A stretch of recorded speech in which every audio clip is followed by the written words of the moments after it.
Hey guys, welcome to another episode of Who You're Up Against. And today we're going to have talk to Kevin Palko out of Cleveland, Ohio. Not sure if he's out of there, but that's the main city he announces that says that he's from. So I'm excited to talk to him. He's getting ready to arm wrestle Hunter Knobs. So.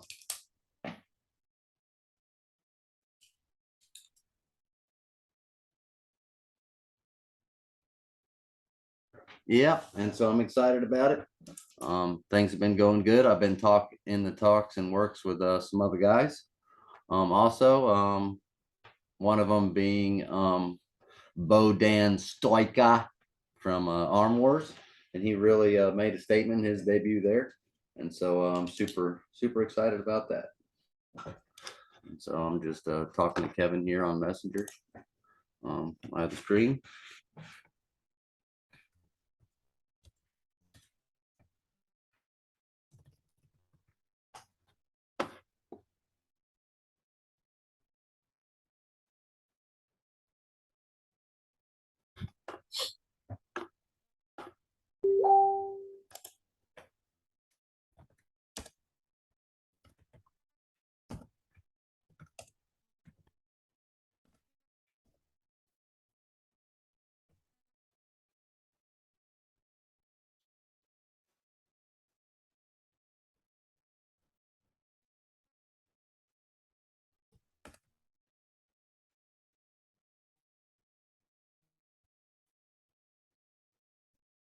Yeah, he's already tried to join the meeting via the link, and it didn't allow him to do so because it said that I was already in a meeting.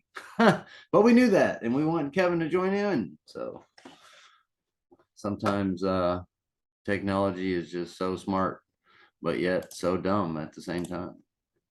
So what can you say?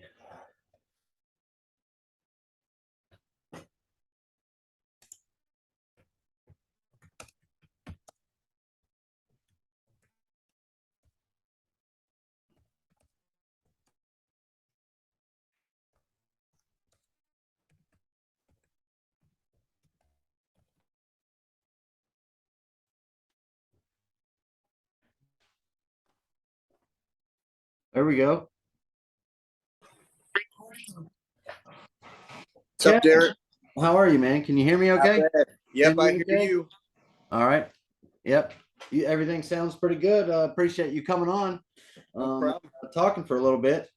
And so we'll just start out with, I'll skip the name part, but we'll just start out with what's your age, where are you from, and what's your weight? 27 years old. I live around Cleveland, Ohio, and I compete at 154. All right. And so what exactly got you into arm wrestling? So I got into it about 7 years ago. I was a rock climber for about four or 5 years prior to getting into arm wrestling. So I already had a good base with rock climbing. Mm-hmm. And when I got into college, I met a buddy in one of my classes. His friend was actually competing in arm wrestling already. So just over the course of the semester, he learned that I was a rock climber, and he wanted to see how I would do against his friend who competed in arm wrestling. So one day we hooked up, we went out into the courtyard, got on the picnic table, and we gripped up, and the rest was history after that. Really? So, yeah, I mean, I guess they noticed that I had a good base for it right off the bat, and they invited me out to practices. I started working out with them, and yeah, it just kind of snowballed from there. Yeah, it sounds like it. I've never arm wrestled a rock climber, but I would imagine they would just have just a ton of fingers, you know? Oh, for sure. Yeah. Definitely gave me a good base. Yeah. 100% sounds like it. Well, me actually, I got into it by watching because of COVID and Pulling John. That's what got me into it. I watched that movie a lot. Yeah, you're fairly recent then. Yeah, I've only been doing it for like 18 months, but okay. I love it. I still love it and enjoy it. And so now I'm using this, trying to, I guess the fastest way I know to try to get to know arm wrestlers as fast as you can, I guess, is try to talk to all of them. But I go to tournaments. Never too late to get into it. Yeah, that's right. But yeah, it was crazy because just crazy how much things have changed since just I watched that movie just 18 months ago, how fast Okay. things have progressed. But Yeah, because I um, actually started when Game of Arms was coming around. oh, really? You watched any of that? Yeah, I've seen a few of them. I haven't watched every single one, but just Right. production, the way that production came out, man, I couldn't even imagine, especially if you had just started and then Game of Arms comes out, you had to have been just pumped to the max. Yeah, so it came out just before I started. So I was actually watching Game of Arms on TV before I ever even tried arm wrestling for real. Oh wow, so you So so you yeah, kind of that felt like it was something that was like just far away or something that you it would be too hard to get into, and then it yeah, kind of I fell don't in your know. lap. Like because I always arm wrestled like in school and stuff, like everybody says on the lunchroom table and whatnot. Yeah. So when I seen arm wrestling was going to be on TV, I mean, it instantly drew me to it. Uh-huh. I just had no clue that it was a professional thing or that Right. people actually did it as a sport back then. So it was cool that I was watching that show, and then it was probably just a couple months later, I met my buddy who was in arm wrestling, and it just all worked out perfectly from there. Right. And Game of Arms is a little bit like even if you were to watch Game of Arms, I guess maybe if you didn't realize it, you might not realize that there's still like arm wrestling tournaments and stuff. The way, you know what I mean? The way Game of Arms portrays it, you may think, well, there's not actually a real league where people actually have a referee and a table, you know, Right. because the Game of Arms kind of mystified it in a way that it was just like a like I don't know if you know like a lot of the characters were almost fiction, you know, the way they Right. Yeah. Made it sound like they just like met up in some abandoned warehouse right, and yeah, some yeah. like some underground agreement going Yeah. on. So yeah, that Like Fight Club or something. exactly, exactly. But that's cool. So what this is a little bit of a longer question. What is your what would a typical training a week's worth of training look like for you? So we'll just start with Sunday, which is my table time practice with my team. We usually train from 2 o'clock on to about 5 or 6 p.m. Mm-hmm. Um, I personally try to stay on the table as much as possible. Mm-hmm. Um, Over the years, I've built up my endurance, and I mean, I could pretty much do a 3 hour practice and only be off the table for a few minutes. So, and Hold depending on on how, just a second. yeah, Sorry. take your time. That was my house phone rang. Sorry, it was making a loud. It still is, No problem. but go ahead. You So can yeah, finish talking depending now. on how table time goes, I'll probably be a little bit sore on Monday, Mm-hmm. which I'm still gonna try to get a gym session in. Um, if I feel good enough, I'm gonna start with my core arm wrestling lifts. Mm-hmm. So basically, I've picked out maybe 5 lifts that I'm gonna do these lifts every single week in the same fashion, and those are the lifts that I'm gonna try to get stronger at. Mm-hmm. So let's just say Monday, I'm feeling good. My core lift is going to be fingers. I usually use the Ezreal eccentric handle, Mm-hmm. and I'll attach it to a high pulley. Yeah. And the way my workout is set up, I'm either going to do 4, 6, or 8 reps. Okay. So every week, if I can get that 4 reps, the next week I'm going to do the same exact weight, but I'm going to do 6 reps. Mm-hmm. And then the next week I'm going to do the same exact same lift, but I'm going to do 8 reps. As long as I get that 8 reps, then the next week I'm going to move up the weight and I'm going to go back down to 4 reps. Okay. So So when you go back to the say what? go ahead. Yeah, I was trying to ask, when you go back down to the 4 reps, does the weight change at that point, or is the weight go Yeah, up again? yeah, I usually move up 5 pounds. If 5 pounds is move up, it's going to be 2.5 pounds. Okay. But yeah, when I go back down to 4 reps, the weight always goes up. Okay. Yeah. So that would that be considered almost a form of eccentric loading? Is that what that is? I'm not sure what the exact term of it would be, but I'm not sure either, but I've heard of eccentric overloading like a lot, and I would just assumed it was where you keep just stacking on more and more volume, more and more volume. Exactly. So, I mean, basically, it's always going to be a slow progress. So, because I'm moving up the weight in such a slow fashion, I mean, your gains are probably going to look like this Mhm. over the course of a long period of time. Where I'm sure other ways of lifting, I mean, your gains could probably shoot up, but then at some point they're going to plateau out, and you're going to be stuck at a weight. Mhm. Where I feel like the way I'm doing it, I mean, I've probably been doing it for 8 months now, and I haven't plateaued out once. I haven't had to move the weight down because it's too much. It's just a slow, steady gain, and I'm sure at some point I am going to get plateaued, and that's when I'm going to start moving the reps down even further. So, Mhm. say I just can't get that 4 reps, then I might have to go down to 2 reps at that same weight.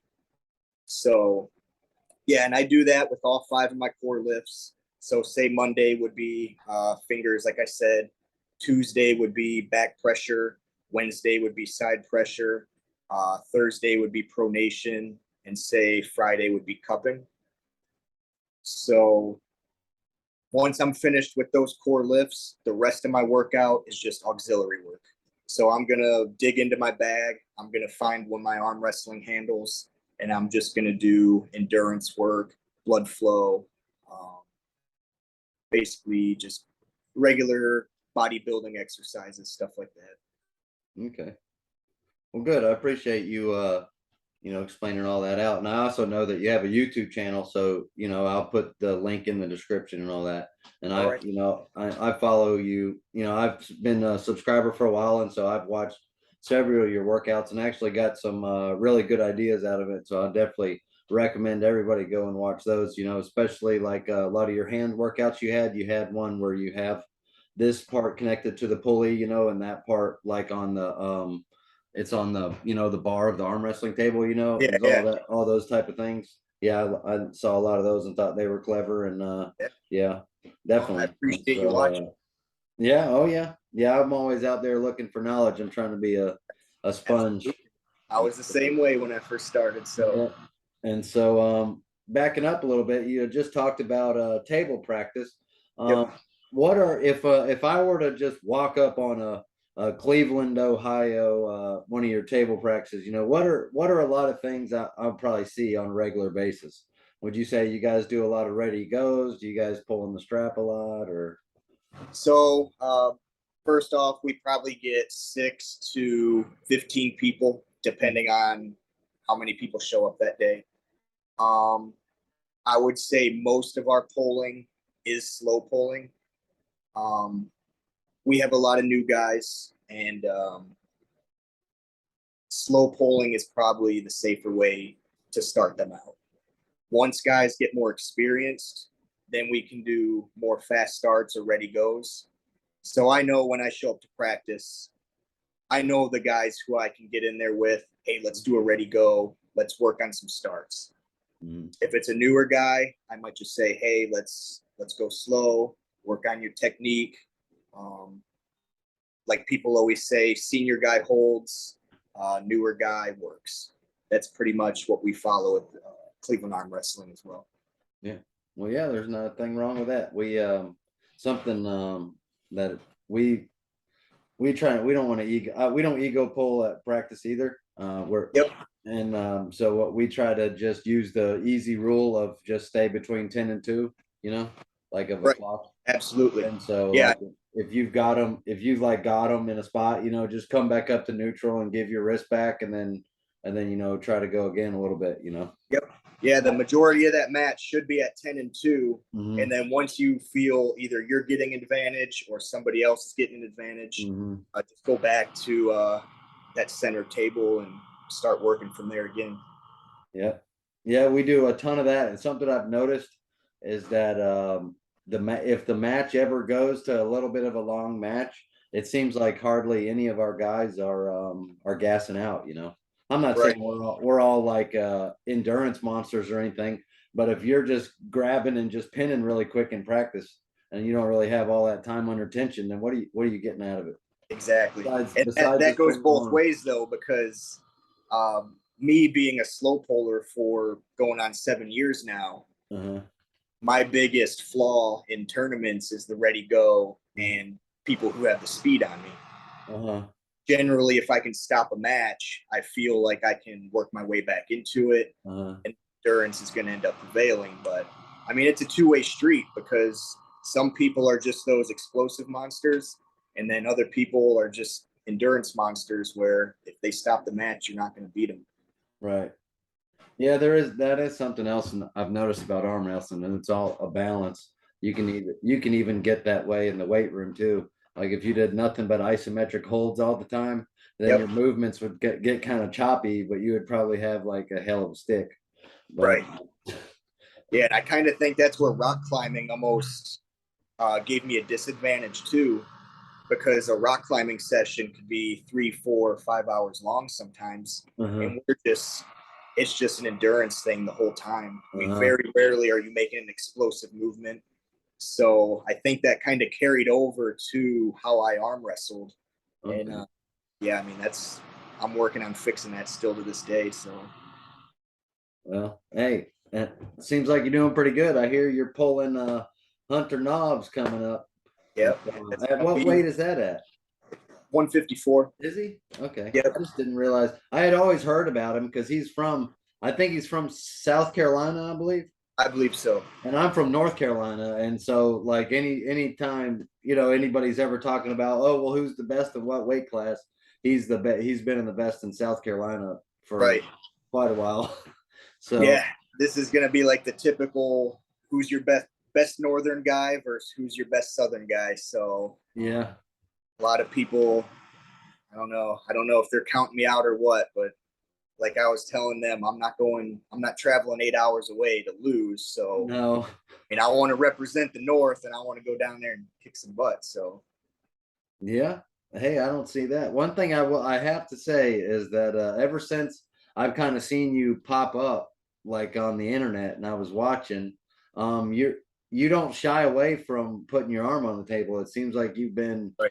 one of the most active guys, and you've been around. I can't sit here and I'm gonna be honest, I can't sit here and list off every tournament you've been to, but I think you've been to several. I know you've been to several state championships, and I don't know if you went to the Worlds this year or not, but I think you have. It's still coming up, but I am going to that. Okay, well maybe So it wasn't this year, but last year it was something.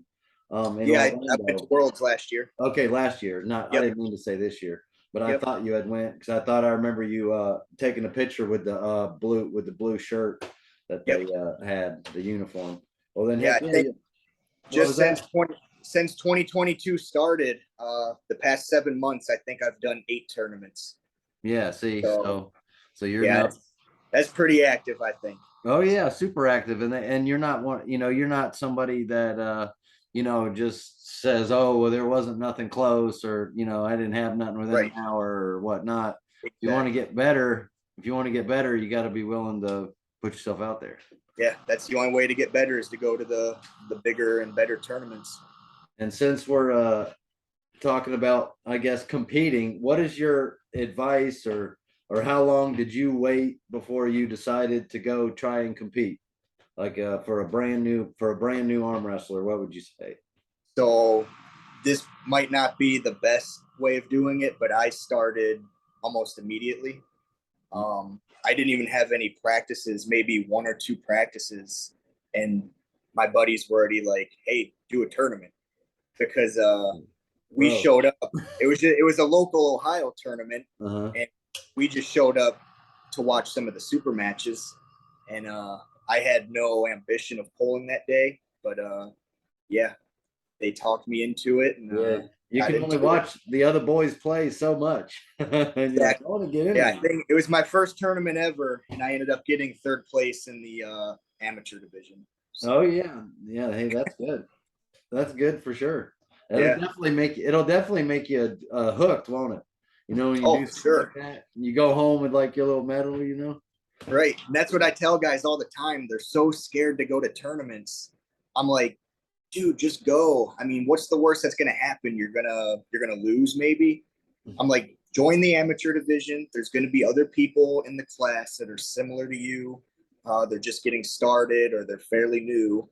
I mean, just got to go out there and do it. I mean, Yeah.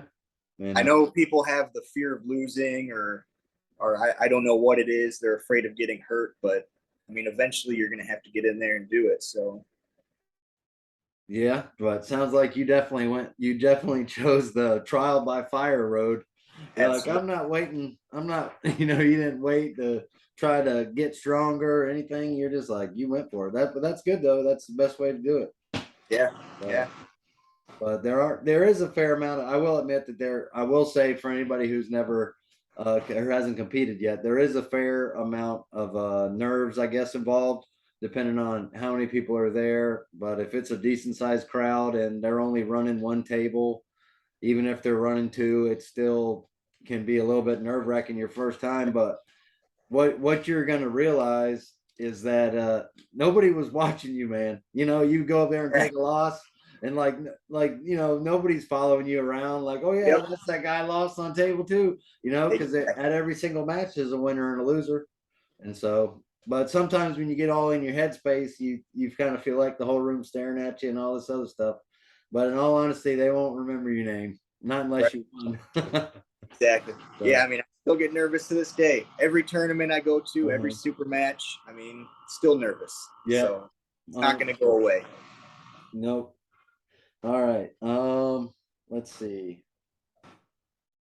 Can you think of like maybe something, one of the events or one of the tournaments or one of the competitions, something one of the times that really just stood out to you a lot and left kind of like a memory or something you feel like you may, I don't want to say never forget, but just something that's like a highlight or something that stuck with you? Yeah. Probably the first time I ever went to Michigan State. This was probably 2016, 2017. Uh-huh. So before that, most of the events I went to were just local tournaments, tiny little bars, and just dumpy little venues. Uh-huh. So then finally, Michigan State comes up. Me and the team, we all travel there. I have no clue what to expect. And it was at the Kellogg Arena. So I don't know if you've ever been there or seen the footage, but Yeah. it's a legit venue with bleachers and round tables and big stage. 4 tables they run. So that was like my first eye-open experience. Like, holy crap, this is for real. And yeah, I was still doing the amateur division then, and it was a stacked. I think it was a 160 class for the amateurs, and that was yeah, that was an eye-opening experience. Like, hey, you better get better, or you're not going to make it in this sport. So, yeah, It was one of those times, huh? yep, yeah. It's one of those tournaments where the next day you're like, man, I better get in the gym because I got to get stronger. Yes, I've had a few of those. And now that you mention it, like I've pulled amateur classes too, and all definitely. And so the, something I remember I've noticed, maybe not at Michigan State, not at a tournament that size, but some of the smaller ones, even the regionals that I went to, there was only 2 novice classes. It was 1 to 199 and then 200 plus. Yeah. And so if you're coming in at 155, 160, and you got to arm wrestle 200-pound guys, Right. or then yeah, that really will open your eyes up. Oh, for sure. Especially if it's like a real tall, lanky guy with a big old hand or something. Yeah, that's happened to me a few times. Something else that I think is just really funny at about arm wrestling is the way somebody looks, their appearance really has nothing to do with how good they can arm wrestle. Yep. Like or how strong they're going to be. Like I've looked at guys that just look smaller, their hands were just much smaller, and they really didn't look the part that much. But I couldn't beat them. So yeah, I learned that out almost immediately. I mean, the first team I started training with, Team Knuckleheads, here on Ohio. There was a guy, Harley Roberts, 143 pounds. Wouldn't say he looked like anything special, wasn't big muscular guy, but I've never beat him to this day. He's not been active for the last few years, but I never beat him in a tournament. And Yeah, he was legit. Didn't look the part, that's for sure. Yeah, it's just wild. Um, all right. I just gotta what about I know that I think I think a lot of people have followed in the past back in WAL, they followed a lot of guys, that were super heavies. It seems Yep. like whenever I first got into arm wrestling, the most, like the most popular guys that you're always hearing about, they were all in the super heavyweight category. Yep. Seemed like the main ones, like Jerry, all the guys, I don't gotta name them. And but none of them were on any diets. And so I think a lot of people that come into arm wrestling or that watch those guys, they don't realize the dedication and the how you and stuff. If you're trying to stay at a certain weight, if you're trying to gain strength but not gain a whole ton Right. of weight, how much discipline it actually takes. And so are you on any kind of, I don't want to say special diet, but do you eat clean or anything like that? Yeah, I mean, for the most part, I just try to eat clean, like zero fast food. I don't drink soda, um, like candy and sweets and stuff. I try to stay away from all that. As far as my diet goes, I mean, probably not perfect. I do a lot of Mediterranean diet, which is like olive oil and rice and just different meats and salmon and stuff like that. I mean, I eat a lot of carbs, a lot of fats, a lot of protein, but nothing. I mean, I'm not like micro dosing or following my macros or anything like that. Right. So, yeah, just stay away from the junk food and the soda and try to eat clean and healthy. And Yeah. then if I'm cutting weight, it's just a caloric deficit for a few weeks, and Hmm. hopefully I get down to where I want to be. The last few days, if I got to cut some water weight, I'll just go to the sauna and get that last couple pounds off. All right. Yeah, that sounds reasonable. I know a couple guys on our team are actually they're like a little bit heavier and they're trying to lose down. And so they're definitely seeking information on just trying to how to eat clean or just not really how to, but just the best way to try to get into trying not to eat so fatty and all that. Um, Right. I mean, the biggest thing is the calories, though, because I mean, you can eat clean, but mhm. if you're still eating 5,000 calories, you're not going to lose weight. Yeah, So, that's a true point. That's true. and I weigh myself every morning, and if I eat just a little bit more than what I was expecting, I'm like, man, I didn't lose a fucking pound. And then, like, if I weigh myself at the end of the day, I'm like, holy crap, I gained 2 pounds now. Yeah. So, I mean, you don't realize how much stuff adds up if you're just eating, like, if you got some snacks throughout the day and you're just eating it here, eating it there. Well, next thing you know it, you've eaten 500 calories, Yeah. and you probably didn't burn any of it off. Yeah. So, yeah, caloric deficit, that's the main thing. And then just a little bit of cardio. I mean, I'll go for a walk, uh, try to burn off some calories, but other than that, not much. Yeah, if you got a real active lifestyle and you're busy, then you kind of naturally are gonna, just have a higher metabolism overall and just burn more calories depending on what you do. But like, I'm not one to sit down in front of a computer all day and play a game, or anything or anything like that. I'm a pretty active guy. Yeah, that's the thing with like my job is I'm stuck in a car for basically 8 hours a day, Oh, and okay.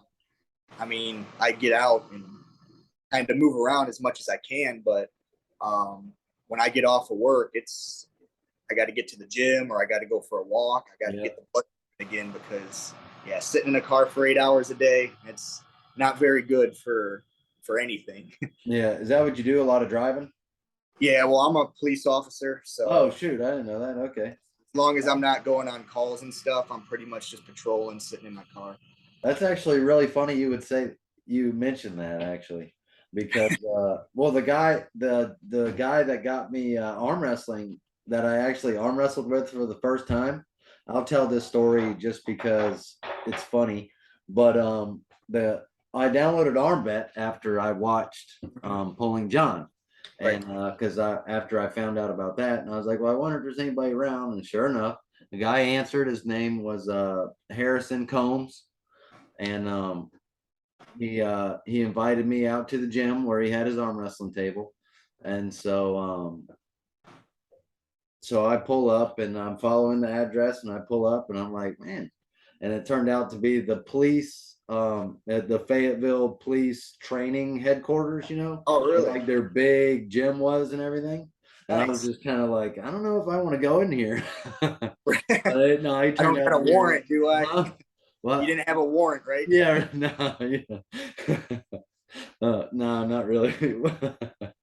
It's just funny, but he was an awesome dude. He met me out in the parking lot and took me in with his ID card and everything. Yeah, And that's he was a really cool dude. But yeah, that was my first experience. yeah. Was with the cop right in the training center, and man, he made me feel like a girl. It was terrible. It was horrible. I couldn't do I had nothing with him, not a Yeah. thing. Yep. And I was a much bigger guy too. I was a much larger guy as far as just like frame size and all. Like I think Right. he was a 176er, and I had weighed quite a bit more than now, so I was a super heavy. And it was just bad, very demoralizing. And he actually told me when he seen me a little bit later at a practice somewhere else, he didn't know I was going to be there. He's like, dude, I would have swore you were going to quit. He was like, I've showed so many people arm wrestling, and he was like, I could just tell by the look on your face that you were just depressed and everything from like me just trying everything. And he didn't Yeah. even have to do anything. He could just literally like hold my back pressure down just with his thumb. He could just like clamp his thumb down. Yeah. Yeah. But anyways, yeah, it's pretty awesome. But now me and him are good friends, and we're kind of a little bit of a match now, so it's worked There out. you It's go. been fun. So last couple questions I'm going to ask is one is if you don't mind sharing on here, what are some of your goals? They can be some arm wrestling goals you've set and then have achieved, or they could be just like a delusional Ryan Bowen. I want to be number one in the world. Right. Right. Yeah. So this year I achieved a few of my goals already. All right. So one of my biggest goals was to get a gold gorilla at Michigan State. Hell yeah. I ended up getting two of them this year, left and right, two gold gorillas. So, and then I also won a national championship this year, which was another one of my big goals. So, I mean, I guess future goals, long-term goals. I'd like to place at Worlds again this year, and eventually get a first at Worlds. I mean, that would be the ultimate goal. Um, I guess getting into a big organization like King of the Table or East vs. West, Arm Wars, something like that, that would also be pretty cool. Um, you'll definitely get the notoriety and the publicity and stuff. So, um, other than that, I guess like YouTube goals. I reached my 1,000 subs and I All got right. my 4,000 watch hours. So I'm supposed to be getting monetized at some point. I'm not sure how that's going to work, Heck yeah. but yeah. So those are my arm wrestling goals. YouTube. I guess like health and fitness goals. Yeah. Um, I'm working my forearms a lot because I want them to be 2 times bigger than my upper arms. I guess that's another goal that I have. So That's pretty. I like that one. yeah, me too. I've been working on that one for a long time. I was kind of I guess you could be. I was being serious, but at the same time I was kind of picking, and I said that I was coming out and that I wanted to identify as a gorilla from now on. So if you notice my forearms starting to be unproportionate to my body, just Right. carry on. Exactly. But I'm being serious, but I was kind of also joking around about how people like to identify about all these crazy stuff or think that they're an animal. That I would figure I'll hop on that train. Right. I'll Yeah. become a I'll be a gorilla for Yeah, sure. exactly. Yeah, I'm starting to get pretty unproportionate, the forearms to the biceps and stuff. So Yeah, I haven't hopped on I'm not so sure about the disproportionate arm part that yet, though. I think I'm just going to build both of mine up the same size. I don't know about the giant pumpkin. I don't mind it, but I'm not ready for it yet. right. So I do giant pumpkin only for arm wrestling exercises. Oh, okay. So if I'm doing my cupping, back pressure, side pressure, those are only with my right arm. Okay. Now, all my other gym lifts are going to be both arms, just to keep everything Yeah. kind of synchronized, I guess. To be honest with you, I kind of do the same thing for some reason. I don't necessarily mean to, but for some reason, I don't know. My left used to be weaker, even though I'm right-handed, and so I was trying to even it back out, and I've gone past it. Now I've gotten a habit. But hey, I love it, and you know, I don't know. I guess gains are addictive is all I can say. True. Gains Yeah, are. I was the complete opposite, actually. My left was always naturally stronger. Uh-huh. And I would go to tournaments and I would always place or win left-handed, and Huh. my right hand wouldn't even place. Huh. So that's why I started pumpkin training, and Oh, it worked. okay. Yeah, because my right has definitely surpassed my left. Okay. Well, man, I'm really glad I asked that question about goals because I'm pretty, I don't know, I'm pretty stoked that some of the goals or some goals that I would set for myself that you've actually just now recently achieved. So, I Yep. mean, what does that say? I mean, how blessed I don't know how to explain it, but I mean, how blessed would it be to like be able to have a conversation with somebody who who have already accomplished some goals that you've set for yourself? You know, it just Exactly. goes to show you that any excuses I may impose on myself are invalid because, I mean, he did it. I mean, you know Right. what I mean? So, hey, Right. that's Yeah, I awesome. mean, and my goals, they changed a lot from when I first started. I Yeah. mean, when I was first starting to like get my toes into the pro Yeah. level, I mean, my goal was just to beat like a local high level pro. Yeah. And obviously I started beating them. And then as you get better, your goals get bigger. So Yeah. like when I first started, my goal was never to be world champion. But as you started getting better and progressing in the sport, I mean, now, yeah, that's one of my goals. So, Hmm. Well, hell yeah, I'm glad you explained that. That's smart. Actually, full disclosure, I've never even pulled a pro class yet. yeah. I haven't Well, even pulled a pro that's a tournament. good place to start, though. Have your short-term goals, and then have Uh-huh. your long-term goals, or But your delusional goals as well. for some reason, not to make excuses, but for some reason tournaments are multiple hours away. And so we normally here it's more people pull more super matches. Like according to who beats who or where you placed at in like a previous tournament, we just line up like super matches every month or so Right. and do those a little bit more often. Even though nobody's heard of any of us, we don't care. Got to But do what you got to do. yeah, but if you can drive an hour and there's 5 or 6 super matches lined up, you know, and all people you know, it's entertaining. You have 40, 50 people there. So it was Right. a good time. But I appreciate you sitting down and talking a little bit though, and everything, Yeah, no problem. and answering some questions for sure. No And problem. I look forward to what was that? I said I enjoyed it. Not All a right. problem to me at all. Yep. And I don't care. Maybe we can talk again sometime down the line if you want. I wouldn't mind. But hey, I'm looking forward to seeing your progress and how the rest of everything goes with the continuation of your career. And yeah, man, yeah, I enjoyed it, and I hope you have a good rest of your day, brother. All right, you All too. right, hit me with a flex one time. All right. All right, yeah, Have a good one, man. you too, bro.